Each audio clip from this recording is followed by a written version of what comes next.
நீங்க எல்லாம் சொல்றீங்க, கட்சிக்காரங்க எல்லாம் சொல்றாங்கன்னு நான் நிக்கிறேன்னு போட்டீங்கன்னா நிச்சயம் மாத்திக்கிறதுல என்ன இருக்கு? அது மாத்திக்க கூட முடிவெடுத்தா அது என்ன சட்டமா? அது மாதிரிலாம் இல்லை. எதுக்காக சொல்றேன்னா, அவருக்கு இந்த மாதிரி கண்டிஷன்ஸ் அப்படின்னா எந்த கண்டிஷன் எதுவும் கிடையாது. நாங்க கூட்டணிக்கு வரணும், அம்மாவுடைய ஆட்சி அமைக்கிறதுக்கு வரணுங்கிறதுக்கான நட்பு ரீதியான அணுகுமுறை தான் எங்களை அணுகினார்கள். அதுக்கு நான் போனப்பயே முக்கியமான தலைவர்கள் கூப்பிட்டு நான் 2-3 ட்ரிப் போனேன். அப்ப அண்ணன் இபிஎஸ் அவர்களும் அவர்கள்ட்ட ஏஎம்எம்கே நம்ம கூட கூட்டணிக்கு வரணும் அப்படிங்கிறது அவருடைய சம்மதத்தோடு தான் என்கிட்ட பேசினாங்க. குறிப்பா அவர் பேசும்போது கூட இன்னொரு இதை சொல்றாரு, கூட்டணி பத்தி நாங்க ஒவ்வொருத்தையும் பேசும்போது டெல்லியில இருந்து வந்துடுறாங்க, என்ன பிரச்சனைன்னு எனக்கு தான் தெரியும், சில விஷயங்கள் நான் வெளியே சொல்லாம இருக்கிறது நல்லதுங்கிற அவர் சொல்றதுல இருந்து என்ன புரியுதுன்னா ஒரு அழுத்தத்துக்கு உட்படுத்தி அந்த மாதிரியான இதை அவர் சொல்ல வராரோ அப்படின்னு. நீங்க அதை உங்களுக்கு ஏதாவது ஒண்ணு ஈடு கிடைக்குதான்னு பாப்பீங்க, இடுக்கு கிடைக்குதான்னு. ஏன் அண்ணன் தான் டெல்லிக்கு பலமுறை போனாரு, பலமுறை போய் மத்திய உள்துறை அமைச்சரே போய் சந்தித்துலாம் அவரே சொல்லியிருக்காரு. கரெக்டா? அவருக்கு அழுத்தம் இருந்தா எப்படி போயிருப்பாரு சாவை? என்னங்க அவருக்கு அழுத்தம் இல்லைல்ல, அவருக்கு இல்லாத எங்களுக்கு மட்டும் எப்படி எடுக்க முடியும்? அது எல்லாம் 1000 சொல்லலாம். அவர் சூழ்நிலைன்னு சொல்றது நான் நீங்க சூழ்நிலையை நீங்க இன்டர்பிரேட் பண்றீங்க, கரெக்டு தானே? அவர் அப்படி சொல்லல. அவர் டெல்லி எல்லாரும் எங்கிட்ட பேசிட்டு தானே இருக்காங்க, அவர்கிட்டையும் பேசிட்டு தானே இருந்தாங்க. நான் என்ன சொன்னேன், அப்ப நீங்க இந்த கேள்வி கேட்கறதுடைய அண்ணனை நான் பார்த்தப்ப, டெல்லி போயிட்டு பார்த்தப்ப நான் 2-3 முறை போனேன். இந்த மாலை முரசு டிவியில வந்த சமயங்கள்ல இந்த மாதிரி வந்திருக்கேன்னு கேட்டாரு. ஆமாங்க நான் போயிட்டு வந்தேன்.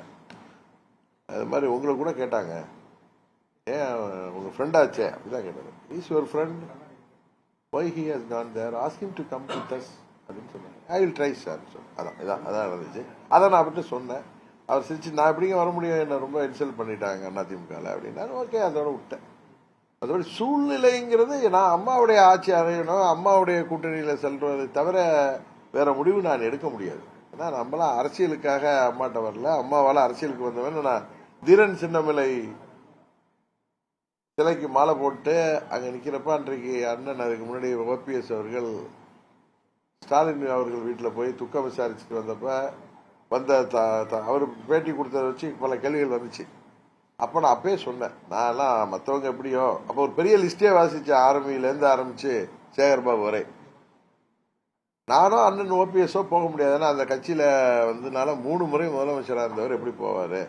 அது மாதிரி என்னை பத்தி அது மனசுல தான் எடுத்துருங்க, அழைச்சிருங்கன்னு சொன்னேன். அந்த பேட்டியை நீங்க ரிவைஸ் பண்ணிப்பாரு. நானா இழுத்து சொன்னேன், நான் அம்மாவால அரசியலுக்கு வந்தவன்னு சொன்னேன். அதனால தனித்து நின்றாலும் நிற்பேனே தவிர வேற இடங்களுக்கு செல்வது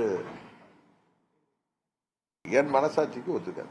குறிப்பா ஓபிஎஸ் அவர்களை பாஜகவோட சேர்க்கறதுக்காக இன்னைக்கு ஐயப்பன் எம்எல்ஏ உங்களை பார்த்ததா சொல்றாங்க. ஐயப்பன் எனக்கு நல்ல நண்பருங்க, அவர் ஓபிஎஸ் கூட தான் இருக்காரு.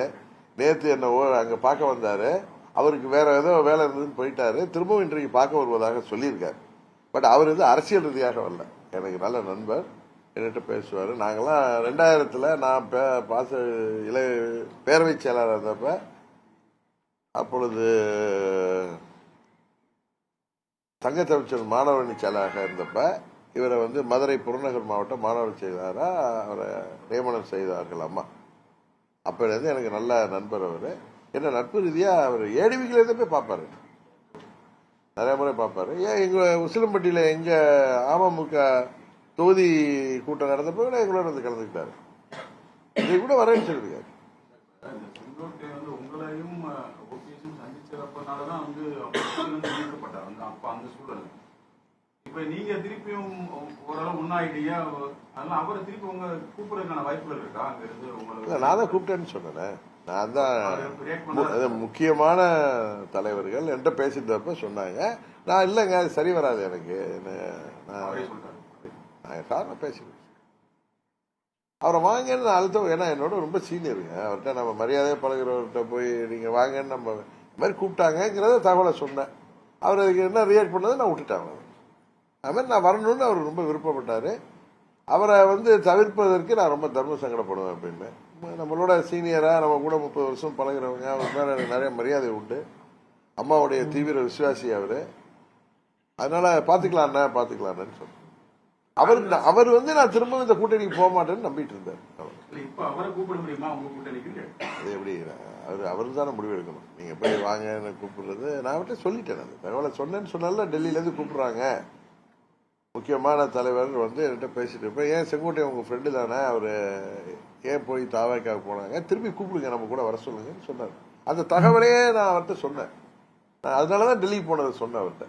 அவர் வந்து நான் இல்லைங்க நான் இங்கே வந்துட்டாங்க இன்னும் வரல அப்படின்னா.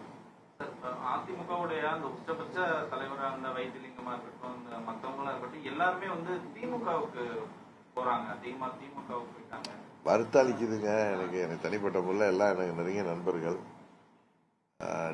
நாங்கெல்லாம் எல்லாரோடையும் ஒன்றுக்கு ஒன்று பழகிறவங்க. அங்கே இருக்கிறப்ப நாங்கள் அம்மாவுக்கு அருகில் இருந்ததுனால எல்லாரையும் அம்மா அவர்களுடைய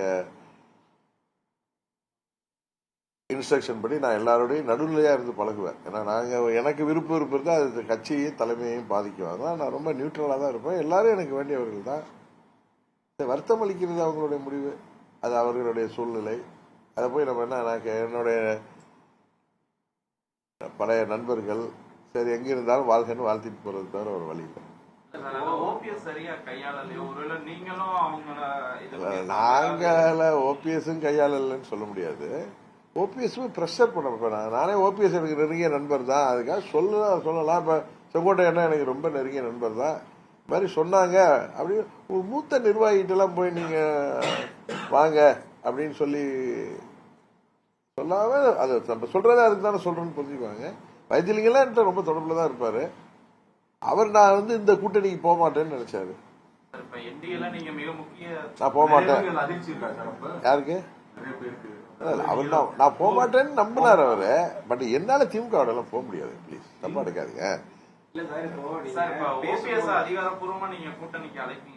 நேற்று கூட அழைப்பு கொடுத்தேன் உங்க மூலம் வந்து அதிகாரப்பூர்வமா நான் அழைப்பீங்களா?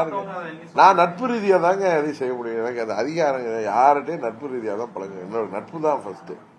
அவர் வரணும்னு விருப்பப்படுறேன். அதை நான் பலமுறை சொல்லிட்டேன். அது அவர் தானே முடிவு எடுக்கணும். ஏன்னா அவருக்கு நெருடல்கள் இருக்கு. ஏன்னா அவருக்கு டிஸ்பியூட் இருக்கு, லீகல் டிஸ்பியூட். அதனால அவங்க தான் அதை எனக்கு அதை அன்பா அழைக்கதான் முடியுமே தவிர அவர் தான் அம்மாவுடைய ஆட்சி வர்றதுக்கு அண்ணன் ஓபிஎஸ் எங்க கூட இருக்கணுங்கிறது எனது தனிப்பட்ட விருப்பம். அது அவர் தானே முடிவு எடுக்கணும். அதிமுகன்றது ஒரு பலமான கட்சி. நீங்க 12 சண்டே நீங்க சொல்லலாம். அந்த சண்டையினால பாத்தீங்கன்னா அந்த கட்சியை நீங்க பிளவுபட்டு நீங்க உங்களோட இருக்கக்கூடிய முக்கிய நபர்கள் வந்து திமுக போகிற அளவுக்கு இந்த கட்சி இருக்கு. இப்போ இது வலிமையா இருக்கு மீண்டும் சொல்லுங்க சார். யாரோ நபர்கள் போறதுனால வந்து ஒரு கட்சி வலுவு அந்த ஏரியால அவரை சேர்ந்தவர்கள் இந்த மாதிரி போகலாம். சில பேர் கேண்டிடேச்சர் உள்ளது போகலாம். தேர்தலில் அது எப்படி வருதுன்னு பார்ப்போம். அதனால அப்படியே எந்த ஒரு தனிநபரை நம்பி எந்த கட்சியும் இருக்காது. அவர்கள் வந்து இருந்து அந்த கட்சியை பலப்படுத்துறது விட்டு அவங்க போனா அந்த இடத்துக்கு வேற ஆள் வந்துட போறாங்க. சில காலம் வேணா பிடிக்கும். சில பேர் 20 வருஷம் ஒரு ஏரியாவில் கட்சியை வழிநடத்திட்டு அவங்க போறப்போ அவங்க கூட கொஞ்சம் பேர் போவாங்க. அந்த இடத்துல அடுத்த நபர்கள் உருவாவாங்க. அது காலப்போக்கில் அது வந்து ஆட்டோமேட்டிக்கா சரியாகும். அது